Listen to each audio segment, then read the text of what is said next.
Good morning students. तो कल पढ़े थे अपने लोग, पिछले लेक्चर में पढ़े थे डिस्टेंस और डिस्प्लेसमेंट के बारे में, डिस्टेंस और डिस्प्लेसमेंट के बारे में।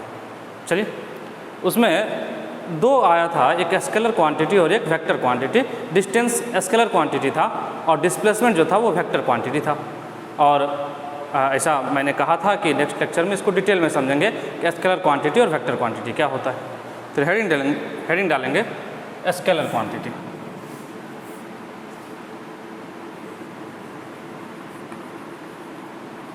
Scalar quantity,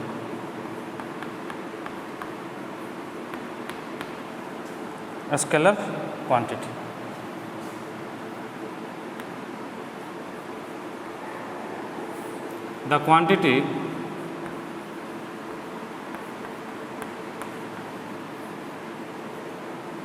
The quantity which has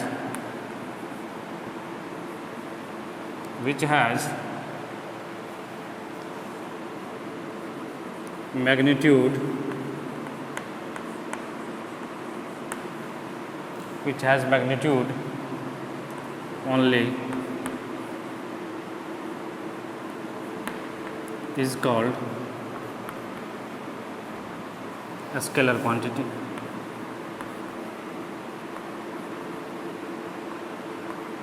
A scalar quantity.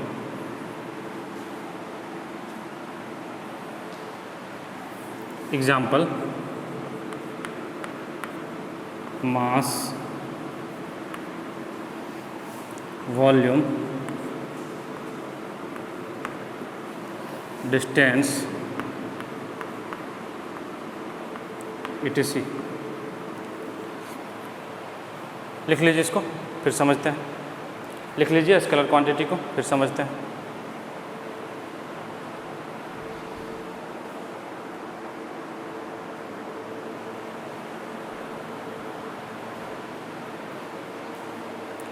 चलिए लिख लिए। बोला गया कि स्केलर क्वांटिटी वैसा क्वांटिटी है कि जिसके पास सिर्फ और सिर्फ मैग्नीट्यूड हो। अच्छा, यूनिट दोनों में होगा, यूनिट पे कोई चर्चा नहीं करेंगे क्योंकि यूनिट इसमें भी है उसमें भी है, ठीक है। अब इसमें डायरेक्शन नहीं होता है। कहने का मतलब ये है कि जैसे मास है तो मास का यूनिट क्या होता है? केजी। तो हम आपको बोले कि 5 केजी चीनी खरीद के ले आइए, तो हम ये बताने की ज़रूरत नहीं है यहाँ पे कि कौन से डायरेक्शन से लेके आइए। कहीं किसी भी डायरेक्शन से आप लेके आएंगे, आपके ईस्ट में दुकान हो सकता है, नॉर्थ में दुकान हो सकता है, साउथ में हो सकता है, किसी भी शॉप से आप खरीद के लाइएगा 5 केजी चीनी, तो वो 5 केजी के ही बराबर होगा। कहने का मतलब ये हुआ कि उसमें डायरेक्शन बताने की ज़रूरत नहीं है। तो जिसमें सिर्फ और सिर्फ मैग्नीट्यूड से काम चल जाता है, ऐसे क्वांटिटी को स्केलर क्वांटिटी कहते हैं। चलिए वेक्टर क्वांटिटी भी लिख लेते हैं, फिर ज़्यादा क्लियर होगा। लिखेंगे vector quantity.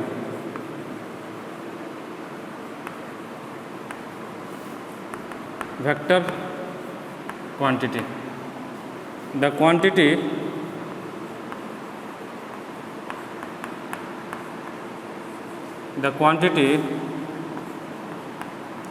which has magnitude and direction both, magnitude and direction both is called vector quantity,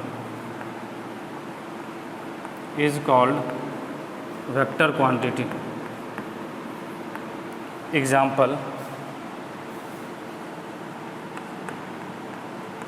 force, displacement,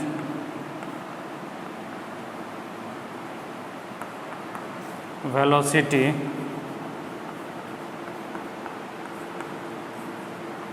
etc. ये etc मतलब इसके आगे भी होता है, ये कोई क्वांटिटी नहीं है।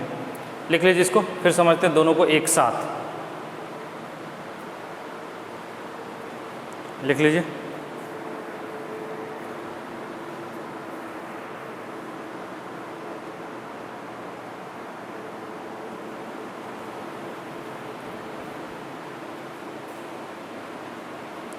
लिख लिए? चलिए,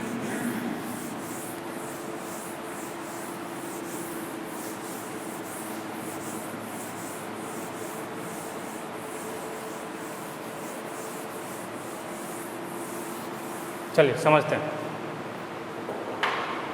स्केलर वेक्टर को एक साथ। जैसे मान लीजिए कि आपके पास एक गाड़ी है और ये गाड़ी किसी गड्ढा में अटक गया, और ये गाड़ी जो है किसी गड्ढा में अटक गया। जैसे भी है आपके पास गाड़ी है, ये आपके पास एक व्हीकल है गाड़ी। अब ये व्हीकल क्या हुआ, गड्ढा में अटक गया। क्या हुआ, गड्ढा में अटक गया। तो जब अटक गया तो आप आगे की तरफ जा रहे थे, अटक गया, तो आपने क्या किया कि दो लोगों को बुलाया धकेलने के लिए। दो लोगों ने इसको इस डायरेक्शन से धकेला, दो लोगों ने इस डायरेक्शन से धकेला, गाड़ी नहीं निकला, गाड़ी नहीं निकला। कहने का मतलब दो लोगों ने इस डायरेक्शन में फोर्स लगाया, गाड़ी नहीं निकला। अब आपको कहीं से पता चला कि जब 10 लोग इस गाड़ी को धकेलेगा तो गाड़ी निकल जाएगा बाहर। आपको ऐसा पता चला कि अगर 10 लोग धकेलेगा तो गाड़ी बाहर निकल जाएगा। आपने 10 लोगों को बुलाया, लेकिन जैसे ही आपने 10 लोगों को बुलाया, 5 लोग इधर से फोर्स लगाना शुरू किया और 5 लोग 5% इधर से फोर्स लगाना शुरू किया। क्या ये गाड़ी कभी निकलेगा? देखिए 10 लोग काम कर रहा है, 5% इधर से धकेल रहा है, 5 लोग इधर से धकेल रहा है। क्या ये गाड़ी कभी निकलेगा? नहीं निकलेगा। तो ये गाड़ी जब नहीं निकलेगा तो आपको लग रहा है किसी ने झूठ बोला। आपने क्या किया, इधर कर दिया और 10 लोगों को बुलाया, टोटल 20 लोग हो गए। 10 लोग इधर कर दिए और 10 लोग इधर कर दिए, इधर भी 10 इधर भी 10। क्या अब भी ये गाड़ी निकलेगा? बिल्कुल नहीं निकलेगा, क्योंकि देखिए 10 लोग इधर से लगा रहा है, 10 लोग इधर से लगा रहा है, जितना ये फोर्स इधर से लगा रहा है उसके अपोजिट से ये लगा रहा है, दोनों एक दूसरे को कैंसिल आउट कर दे रहा है। गाड़ी ये पचक के दब जाएगा यहाँ पे, लेकिन ये गाड़ी कभी नहीं निकलेगा। आप आदमी बढ़ाते जाइए, इधर से 50 कर दीजिए, इधर से 50 कर दीजिए, ये गाड़ी कभी नहीं निकलेगी। तो कहने का मतलब ये हुआ, फिर आपको लगेगा, आप बोलिएगा आगे वाला को कि भाई साहब आपको अगर धकेलना है तो या तो पीछे से धकेलिए या मत धकेलिए। समझ बात को, या तो आप पीछे से धकेलिए या मत धकेलिए। तो जैसे ये आप बोले इसको कि पीछे से धकेलिए, कहने का मतलब फोर्स के साथ साथ आपने इसको डायरेक्शन भी बताया कि किधर से धकेलना। फोर्स के साथ साथ आपने इसको डायरेक्शन भी बताया। तो इसीलिए फोर्स को बताने के लिए मैग्नीट्यूड के साथ साथ डायरेक्शन का ज़रूरत पड़ता है। जहाँ डायरेक्शन की आवश्यकता हो जाए, जहाँ लगे कि डायरेक्शन बताने की ज़रूरत है, ऐसे क्वांटिटी को वेक्टर क्वांटिटी कहेंगे। ऐसे क्वांटिटी को वेक्टर क्वांटिटी। जैसे मान लीजिए इस वॉल को हमको उस साइड गिराना है, पीछे की तरफ गिराना, हम इधर से धकेलेंगे। अब कोई बोलेगा कि नहीं हम उधर से धकेलेंगे, तो उस साइड नहीं गिरेगा। तो जब इस वॉल को हमको पीछे की साइड गिराना है तो हमको डायरेक्शन बताना होगा ना कि ऐसे धकेलिए, हमको बताना होगा कि इस तरह से धकेलिए। तो कहने का मतलब फोर्स को बताने के लिए कितना लगाना है और किस डायरेक्शन में लगाना है, दोनों बताना पड़ता है। जैसे ये देखिए ना, अगर गाड़ी को आगे निकालना है तो पीछे से धकेलेंगे, और पीछे निकालना होता तो इधर से धकेलते। समझ रहे हैं? तो जहाँ डायरेक्शन का ज़रूरत पड़ जाए, जहाँ लगे आपको कि नहीं यहाँ डायरेक्शन बताने की ज़रूरत है, तो ऐसे क्वांटिटी को आप तुरंत समझ जाइए कि ये क्वांटिटी वेक्टर क्वांटिटी है। ये क्वांटिटी वेक्टर क्वांटिटी। जैसे 5 kg चीनी ले आओ, 5 kg चीनी ले आओ, अरे इसमें डायरेक्शन बताने की क्या ज़रूरत है? किसी भी डायरेक्शन के दुकान से लेकर आइए, आप नॉर्थ से लेकर आइए, ईस्ट से लेकर आइए, ऊपर से लेकर आइए, ज़मीन के नीचे से लेकर आइए, ये 5 kg तो 5 kg ही रहेगा। समझ रहे हैं? तो इसीलिए ये क्या हो गया, ये स्केलर क्वांटिटी हो गया। यहाँ डायरेक्शन की कोई ज़रूरत ही नहीं पड़ी, इसीलिए ये स्केलर क्वांटिटी हो गया। अब इसको बात ये था कि सर ये डिस्टेंस और डिस्प्लेसमेंट में कैसे अप्लाई होगा, डिस्टेंस और डिस्प्लेसमेंट में कैसे अप्लाई होगा, तो वो भी देख लेते हैं। देखिए डिस्टेंस मान लेते हैं 2 पॉइंट है, 2 शहर है A और B। अगर आपको A से B के बीच का डिस्प्लेसमेंट निकालना है, ध्यान से सुनिएगा, अगर A से B के बीच का डिस्प्लेसमेंट निकालना है तो आपको A के सीधा सीधा चलना होगा, इसी डायरेक्शन में आपको चलना होगा, आपको एकदम सीधा चलना होगा, तभी जाके आप शॉर्टेस्ट डिस्टेंस को कवर करते हुए आप B पे पहुंच पाएंगे। यदि आप जरा सा भी टेढ़ा हुए तो आप ऐसे पहुँचेंगे और ये डिस्प्लेसमेंट नहीं हुआ। आप ज़रा सा ऐसे चल दिए तब भी ऐसे हो जाएगा ये। तो कहने का मतलब ये हुआ, समझिएगा, कि आपको अगर डिस्प्लेसमेंट निकालना है या डिस्प्लेसमेंट के अकॉर्डिंग चलना है तो शॉर्टेस्ट पाथ के लिए एक ही ऑप्शन है आपके पास कि आपको हमेशा इसके नाक के सीधा चलना होगा। मतलब ये यहाँ है ना, तो इस तरह से चलना होगा, इस तरह से चलना होगा। तो कहने का मतलब फिक्स्ड डायरेक्शन हो गया। अगर इस डायरेक्शन के अलावा आप किसी भी डायरेक्शन में मूव किए तो वो आपका डिस्प्लेसमेंट नहीं होगा। अगर ज़रा सा भी इधर कर दिए तो ये देखिए नहीं, ये डिस्प्लेसमेंट थोड़ा ना हुआ, ऐसे मूव करके तो ये डिस्प्लेसमेंट नहीं हुआ।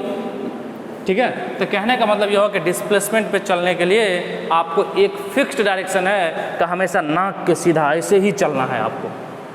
तो फिक्स्ड डायरेक्शन हो गया कि नहीं, यहाँ पे डायरेक्शन बताना पड़ा कि नहीं, उस कोना में हमको जाना है तो ऐसे चलेंगे तभी हम पहुँचेंगे शॉर्टेस्ट डिस्टेंस को कवर करते हुए, वही तो डिस्प्लेसमेंट होता है। तो कहने का मतलब डिस्प्लेसमेंट को बताने के लिए आपको डायरेक्शन बताने की ज़रूरत है। निश्चित एक सर्टेन डायरेक्शन है कि सीधा चलना है, इसीलिए डिस्प्लेसमेंट जो था वो वेक्टर क्वांटिटी हुआ था, इसीलिए डिस्प्लेसमेंट जो था वो वेक्टर क्वांटिटी हुआ था।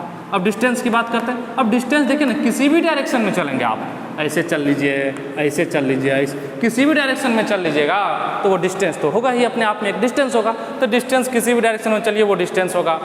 इसलिए यहाँ डायरेक्शन तो है वो डिफाइंड नहीं है, डायरेक्शन निश्चित नहीं है, डायरेक्शन सर्टेन नहीं है, इसीलिए डिस्टेंस को बोला गया स्केलर क्वांटिटी। चलिए, बहुत अच्छा, बहुत बढ़िया, सभी लोगों को समझ में आया। चलिए एक क्वेश्चन करते हैं छोटा सा।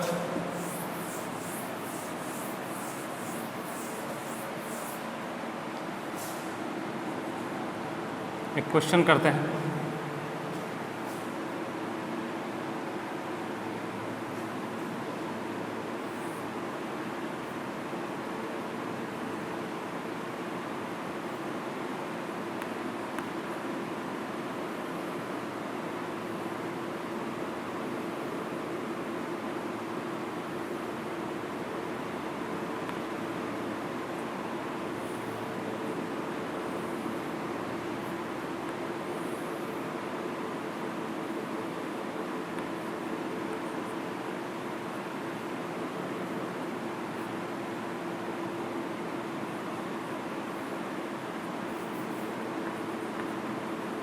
ऐसे नामकरण कर लीजिए, सबका नामकरण कर दिए।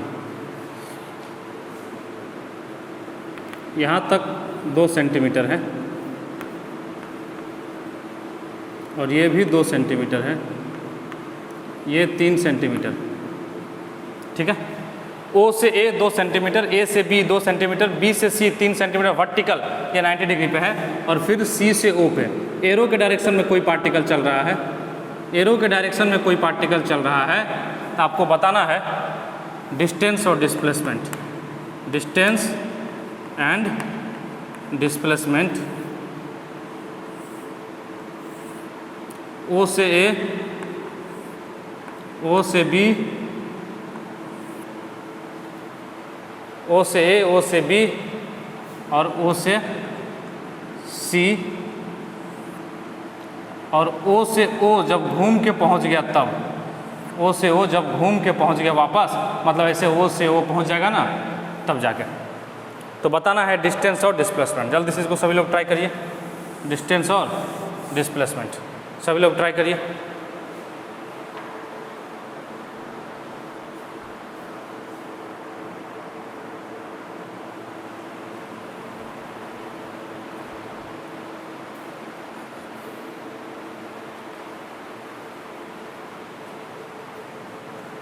सभी लोग ट्राई करिए।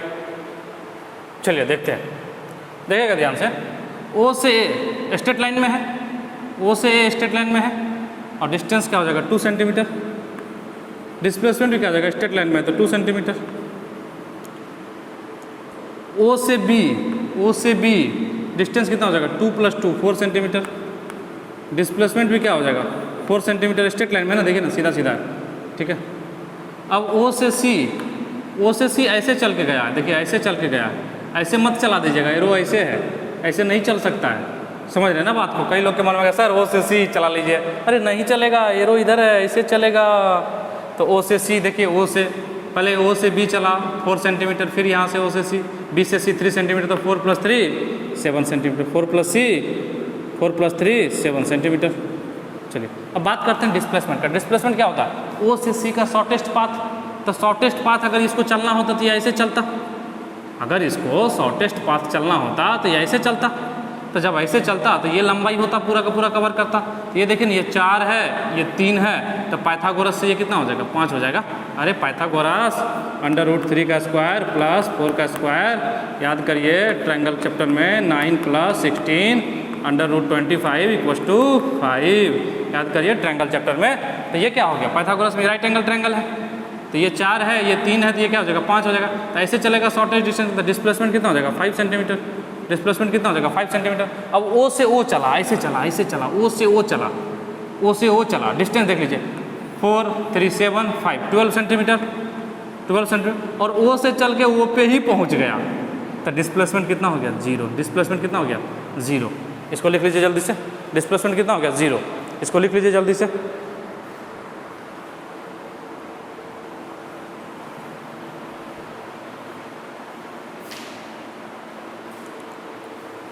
इसको लिख लीजिए जल्दी से। चलिए सभी लोगों ने लिख लिया इसको। तो आज के वीडियो लेक्चर्स में इतना ही। बाकी मिलते हैं फिर से नेक्स्ट लेक्चर में। तब तक के लिए बाय। और आप लोगों ने जीवन का कीमती समय दिया, इसके लिए बहुत बहुत धन्यवाद।